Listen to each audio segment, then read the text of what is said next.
So you're thinking about moving to downtown Portland, Maine, but is it the right fit for you? Is it everything you're expecting? Or maybe you should be looking somewhere else in the city? Well, that's what we're going to talk about today, the pros and cons of downtown Portland, Maine. If that's something you're interested in, stay tuned. We're going to get right into it. If this is your first time to the channel and you want to learn all things about Portland, Maine and the surrounding areas, be sure to subscribe and turn on the bell notifications so you're first to know when we put out a new video.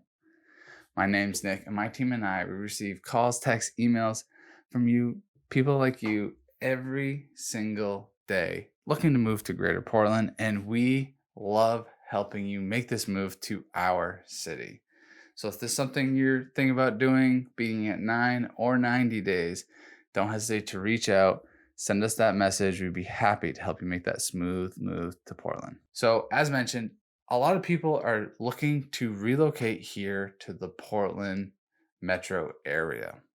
However, I think a lot of people think that they should move to downtown Portland, but it might not be right for you. So that's what we're going to talk about. We're going to talk about the pros and cons, kind of a high level of downtown, and if it's right for you. So in a previous video somewhere here, I talked about the different neighborhoods in Portland. If you haven't watched that, be sure to pause this, go look, come back so you have a frame of reference on some of the terms I'm going to throw around. But when I talk about downtown, most people talk about downtown. We're going to talk about on Peninsula. So these neighborhoods would include the East End, Munjoy Hill, West End, the Old Port, Congress Street area, which some people call the Art District, Bayside, West and East, technically even Parkside. So this is what people consider downtown Portland. And I think this is important because the style of living, what you have to deal with is different on the peninsula versus off. So the first pro con, depending on how you look at it, is the style of housing you're going to have on the peninsula downtown. So the downtown is, we got a lot of commercial, a lot of white collar businesses, restaurants, coffee shops, and then housing. Well, it's just your typical city in terms of it's a densely populated area. So you're not going to find many single family homes. And the few that you do find, you're not going to have much of any yard or parking space because everything is just squished in to get as much usability out of it. And chances are, if you see a single family home, it's going to get knocked over to put up a bigger structure so we can get more housing in the city, which is definitely a need. But someone looking for a single family home in a neighborhood with a backyard, this is obviously a con. So style housing you're going to see downtown is more either you're going to be renting an apartment, but if you're looking to buy, you're going to be buying a condo or a multifamily. So this is kind of what you're going to see most often downtown is condos. And either it was intentionally built condos, which you're going to probably see all the new modern construction looking like, or it's going to be old, 3,000 square foot single family homes that have been converted to condos, or it was a true multifamily converted to condos. They're seeing this a lot, and it's actually part of our housing issue we're having on downtown is that multifamilies, which typically would be used as an investment property and rented, they're buying, going through the process of condoizing the building, and then so instead of a 3-unit multifamily, it's a 3 condo HOA. So that's going to be, again, pro con depending on how you look at it. Con if you want that single family neighborhood. Pro if you want that condo life. If you don't want to have to worry about snow blowing, plowing, mowing, taking care of the exterior of your house. When you're in a condo, you're only concerned about your 4 walls. And that's really what you're going to get insurance on. And that's what the bank's going to ask you to get insurance on. So it's just like a totally different feel if you've never lived in a condo. You're responsible for inside your unit. You pay a dues, HOA fees. Someone else manages the outside. That's a little sidebar. A lot of people think HOAs are a racket, that you're going to lose money. At the end of the day, you're going to spend roughly the same amount of money if you are paying HOA fees and someone else is managing it, or you own your property and you hire someone to mow your lawn. It's about a wash. Obviously, if you like getting on the John Deere and mowing the yard, you'd save money. But if you're going to hire it out anyways, it's pretty much a wash. It's a conversation I have quite often with clients. So back on topic. That's the first pro con, the style of housing you're going to have. The second pro con that I think is really important that you talk about, and as soon as you visit our city, or probably any city, but Portland specifically, is parking. And I would say this is probably just a con across the whole board, and it's just the limitation of parking. And why do I want to bring this up? Chances are 99% of the people who live downtown still own a car. Even if you do work at one of the white collar businesses that are downtown that are walkable, talk about that in a second, you are still going to need a car to go drive to, the Home Depots, go to Target, Walmart, any of the, if you want to go to the beach, you want to go do anything that's not within your few blocks of where you live, you're going to need a car.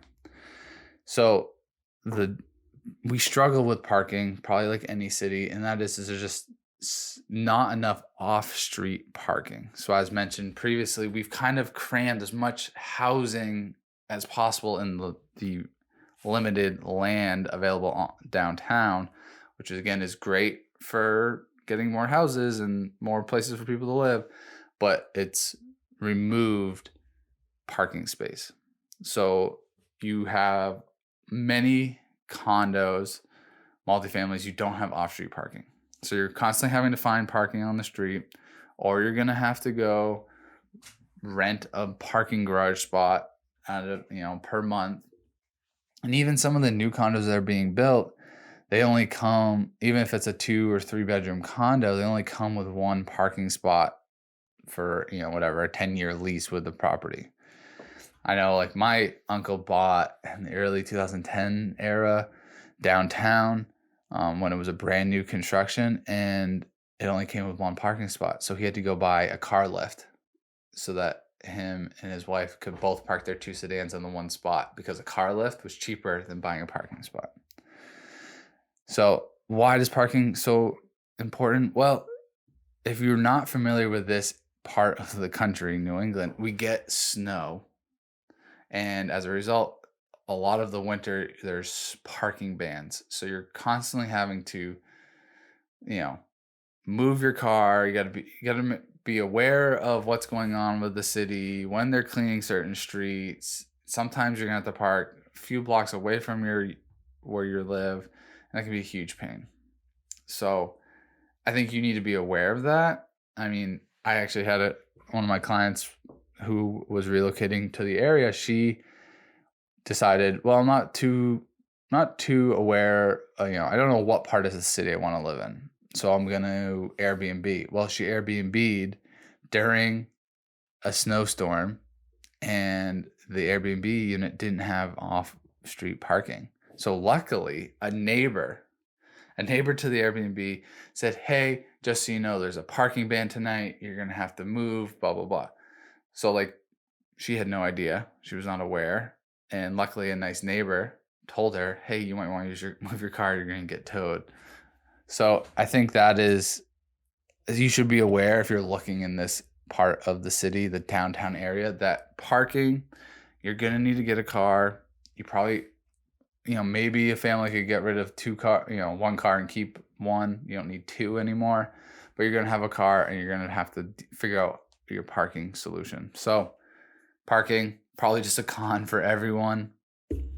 I guess the one pro is if you have parking space, you could probably rent it out and make a good dollar. So just keep that in mind. So those are the first 2, is the style of home and parking. And the third and final thing I just want to touch on, which I kind of alluded to before, is just the walkability. So this is a pro. I think, is there really a con? It's really the pro and the draw of living downtown. So, as mentioned, if you're living downtown, there's a lot of white collar businesses, the banks, the lawyers, the finance, marketing agencies, architects, right? Property management. They all have these office buildings, or they're in office buildings downtown. So you get this white collar work that's walking distance potentially to where you live. Additionally, there's the majority of the restaurants are located downtown in Portland. So if I pull up a map real quick, you can search restaurants, you can see there's a ton of restaurants, and then there's a ton of coffee shops, there's a ton of breweries. So the walkability for the food scene is amazing. So, chances are within a block or two of where you live, you could go get coffee in the morning, go grab lunch somewhere, and then go to a different restaurant for dinner. And you would never even have to cook inside your house. So the walkability is great. The one limitation on walkability, again, this is kind of why you're going to need your car.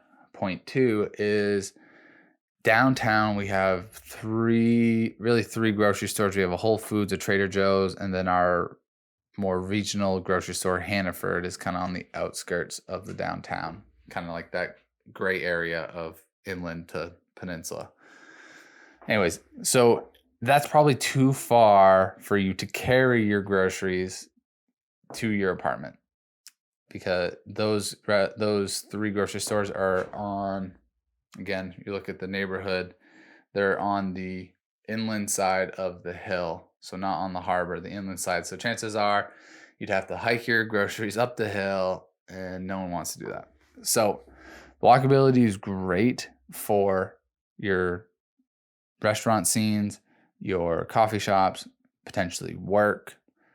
Probably not walkable for your groceries. And then obviously if you're going to need to go to Home Depot or you don't work in the city, then the walkability is not going to be there. So those are really the major things that I have conversations with people when they're looking to relocate here to Portland.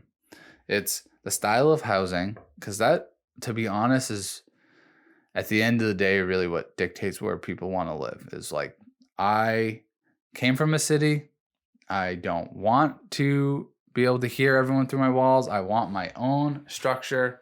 I want to have, even if it's a 10 by 10 backyard, the size of this room, 10 by 20. That's all I want. I want my own grass. Then you're not going to want to live downtown. Downtown's going to be a con. It's going to be a negative. You're not going to want that.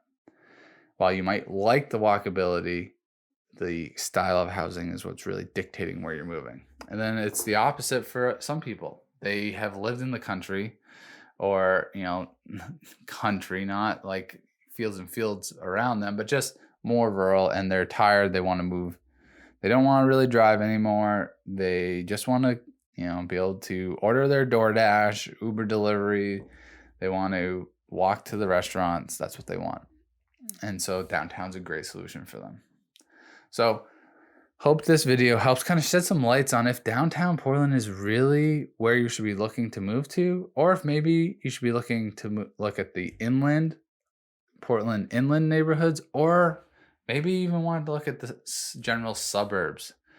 I've said in multiple videos, I live in one of the suburbs, technically 2 towns up, two towns away from Portland, but I'm coming to Portland constantly for work, but also when my wife and I want to go out to dinner, we're coming to Portland. That's where the restaurant scene is. That's where I take her out to dinner. Portland's also where our doctors are. It's just, you're coming to Portland anyways. Majority of the people don't actually live in Portland. They commute in.